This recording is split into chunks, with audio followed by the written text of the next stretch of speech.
everyone, and welcome to this episode of Finding Focus.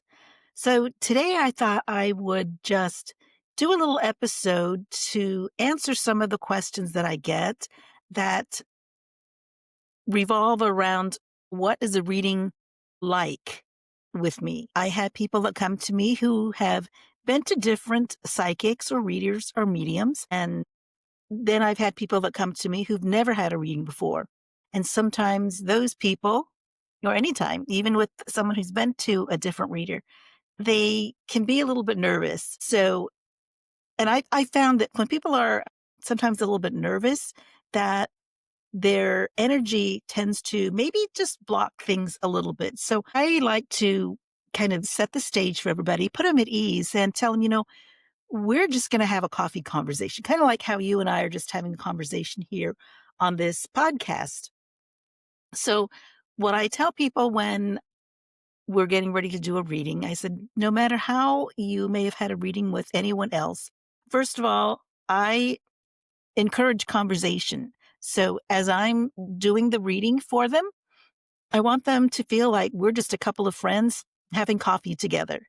And as I'm talking, as information is being given to me and I'm passing it on to the client, I want them to feel perfectly welcome to stop me and ask a question or ask for more information around whatever it is that we might be talking about. Or if there's something that just isn't clear, they're welcome to stop me because I found that the information that's being given to me, even if somebody says, oh, wait a minute, can you give me more details on that? That is not going to disrupt the flow. Okay, because the information is what is wanting to be shown, and the information that's coming through me is meant for that individual. So it's not really going to interrupt anything if they ask me. And I also tell them, I said, it's okay to ask me questions because I don't want them and I don't see it as them trying to feed me information either. I can't work that way. I basically just work on the information that I'm being given. So when we get started with the reading, I let people know, okay, one, we're just going to have a conversation. So just relax. Okay. The second thing I tell people is that the information that I channel, the higher realm, the guidance that I receive is, I ask for information to be shown that is only in the highest and best interest of the individual that I'm reading for. So the information that I get is really coming from a place of love and light. So I tell people, I am not going to give you information that says, hey, you know what? You're going to probably get sick next week. I just don't get that information in all the readings that I've been doing. I've not gotten that kind of information. I don't expect to get that kind of information, and I don't receive that kind of information. And I'm not shown those kinds of things. So you can relax and not think that you're going to get some kind of bad news during your reading. It just doesn't happen with the readings that I give. So, how do I get my information? Let's just kind of jump into that. The way that I get information is I have my set of guides who basically show me information in terms of images. Now, whoever I'm reading for, it happens that their guide or guides tend to show up as well, and they're present during the reading. Sometimes they don't say anything, or if they are giving information, they're doing it through my guides and through me as well, but making sure that the information, again, is in the highest and best interest of the person that I'm reading for. So how it works for me, and I think it may work this way for many readers, is that I will find myself looking down, and it's not because I'm looking at any notes. I really don't have any notes, but I look down because I am, and maybe even kind of close my eyes or half close my eyes, because I find that what happens is that I'm actually being shown images, or it's almost like a movie that I'm watching through a soft focus kind of lens. And I'm just kind of watching and looking at the images that are being shown to me. And then I am relaying those images as I am seeing them. I'm relaying them to the individual that I'm reading for. Along with these images, I may get impressions or thoughts or feelings about what it is that I'm being shown.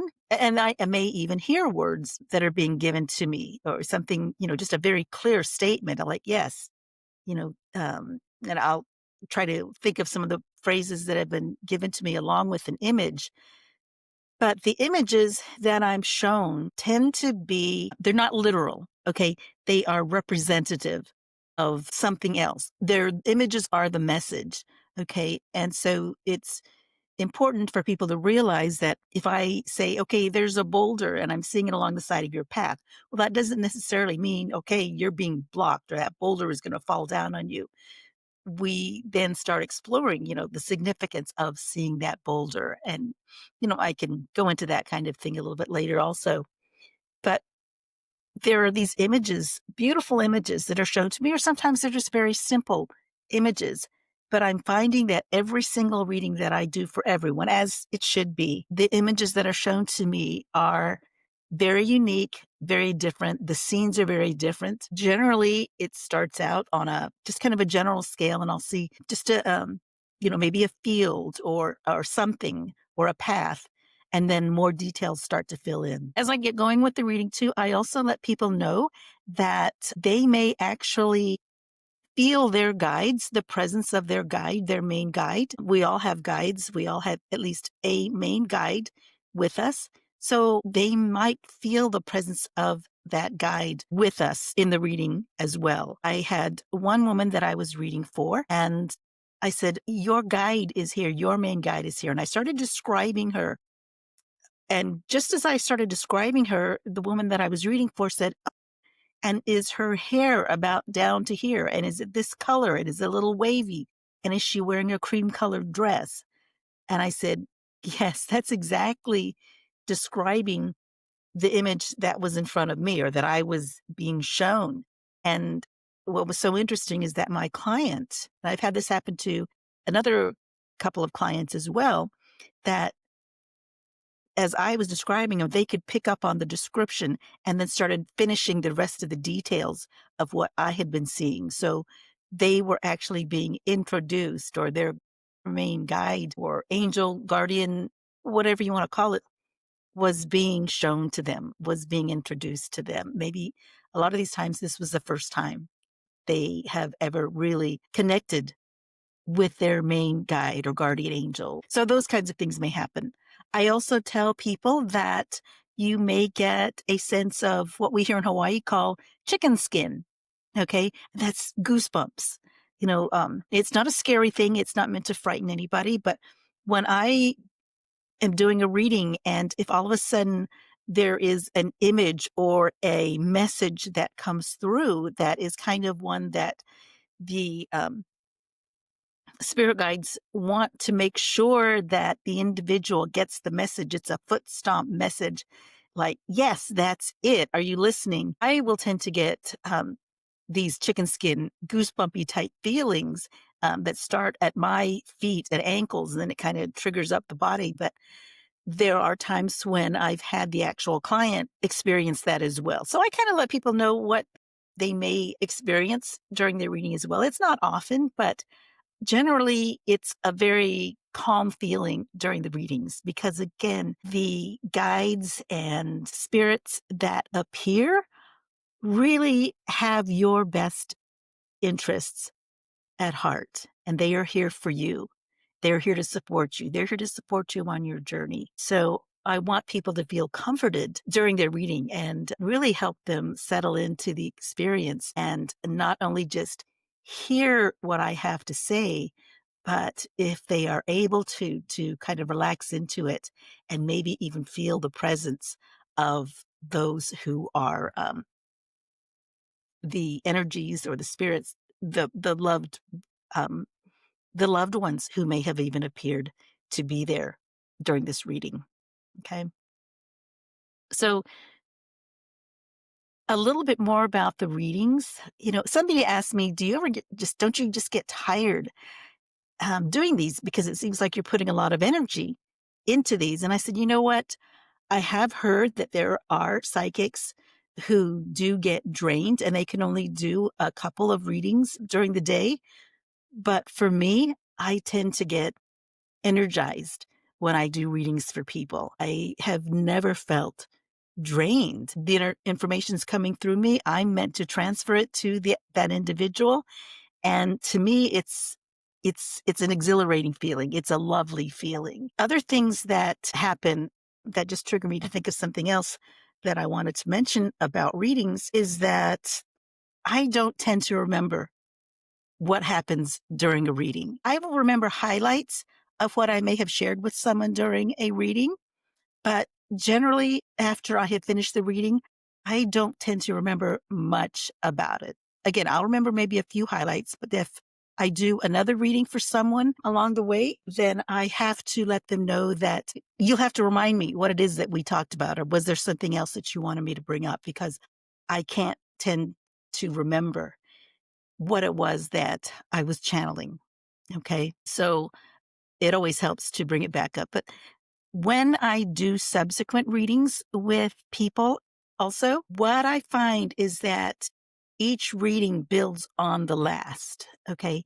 So we can go just into more details and into more layers from one reading to the next. It's kind of like, okay, that was one chapter. Let's go into the next chapter and let's find out a little bit more. Subsequent readings are always a good thing because we're always going to just keep peeling off the layers of the onion's skin and just going deeper and deeper. And there's always more information, more wisdom that is meant to be transferred to the individual that I'm doing the reading for. It's always good. It's always good, is what I always tell people too. Um, Let me think. What else do I want to tell you about readings? They're always meant for you. The messages that come through are meant strictly for that individual.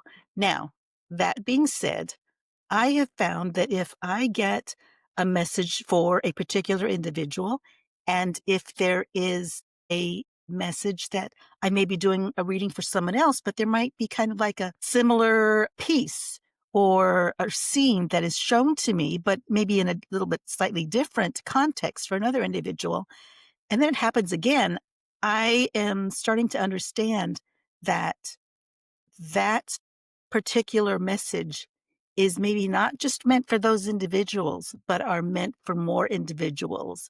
And so I share those kinds of messages out for everyone to hear, not talking about particularly what was read for that individual, but if there was a larger message for the masses, then I put that out. And one of the examples of those messages when I was doing readings several months ago, and the message came through to me, and then it was meant for me, but then it was also starting to come through as I was doing readings for others, was I was always shown, no matter what the question was, sometimes it came back to the answer being a heart, you know, learning to get into that heart space.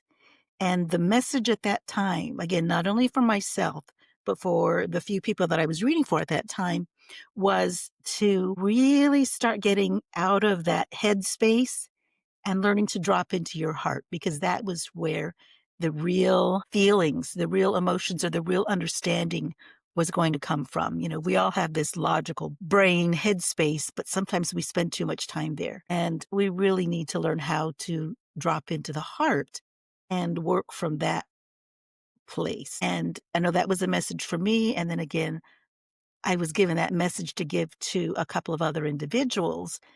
And so that let me know, you know what, this is a larger message for more people to hear. And so I shared that out, and I share that here with you as well. Again, just kind of getting out of the head and learning how to drop into that heart space and being there. Okay. What else happens during a reading? Again, I encourage and invite people to ask questions, because you're coming for answers or validation. A lot of times people want to know, are they on the right path? Okay, the questions that people generally come to me for, they want to know, are they on the right path? Okay.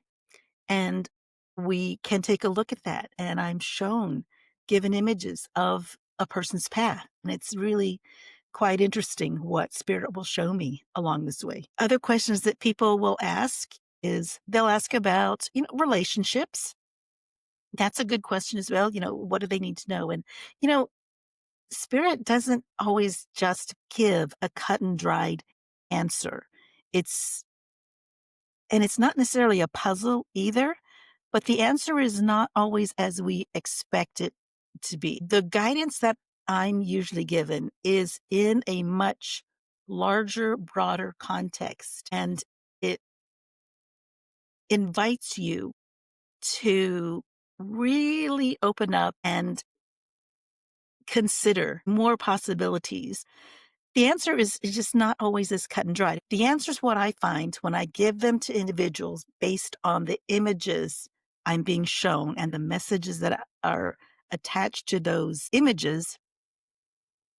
It's it actually takes people into a deeper space of thought. It takes them into a broader sense of understanding. So this is the beauty of being able to work with spirit and understand the larger messages that we are being given, really being asked to consider, and live and believe and be in a heart space of understanding. When I read for people, again, it is always from a space of light and love. And generally, what people tell me when I finished a reading for them is that they feel lighter and clearer, and they have a more definite sense of purpose and a sense of peace, and they have a better understanding of the path that they are going to follow. When I do look at a person's path, I wanna tell people, it's interesting how it's shown to me. It's really just shown to me as a path moving forward, but it's interesting how some of those paths are maybe a little bit windy, which is not a bad thing either, and I think those are representative of showing people that, your path might be a little at this point. I tell people also, the readings that I do also reflect what is happening and where they are at this point in their life. Okay. And nothing that I read to them is set in concrete because we have free will and there's always this choice that's available to people. And so this is just a snapshot in time. Okay. But it does open up possibilities. It does help people to be aware of things that they might be looking for on their path and just considerations that are probably going to pop up in front of them or decision points that they may have to make. So as I'm helping people, examine the path ahead, it's important to it's important for me that I share with them what are some of the things that I'm seeing either on their path or alongside their path. And what meaning does that have for them at this time in their life? A lot of times I will have people come to me who are in a very, what's it, maybe they're in a transition point or they know that they need to make changes in their life, but they don't know even where to begin. And that's a great place to start a reading from is just examining what's going on in their life right now and kind of getting a sense of here's where you are and here's what spirit is showing as what is ahead and the possibilities that are going to be laid out in front of you or some things that maybe they're missing that are already happening in their life, but they're not paying attention to them. And spirit is showing me the images that represent, maybe you ought to just pay attention to these little things that are happening alongside your path. Go back and examine those. And again, they're not necessarily bad things, but they're just maybe something that you should pay attention to that you haven't been paying attention to or haven't wanted to pay attention to, but now it's time to pay attention to listen up. Again, not because anything bad is going to happen, but probably because there's some additional messaging for you to consider. As I am finishing up a reading, One of the things about my readings also is that I don't tend to cut people off. If they've scheduled a 30-minute or 1-hour reading, if we are in the middle of something, just some sort of information that is being downloaded and transmitted, then I will finish that thought just because maybe the timer says, "Okay, your 1 hour is up."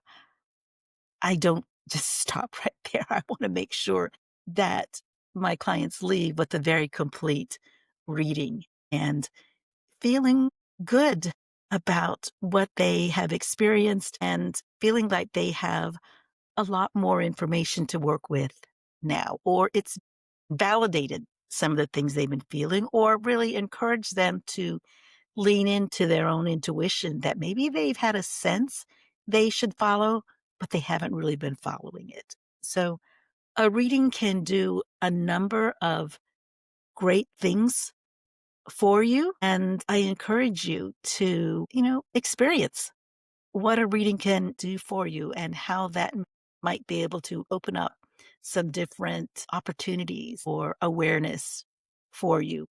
So let me just leave you with those thoughts, and I will probably be sharing some other things about readings or talking about some of the visuals that tend to appear in readings for people, just so that you can get a different sense of that as well.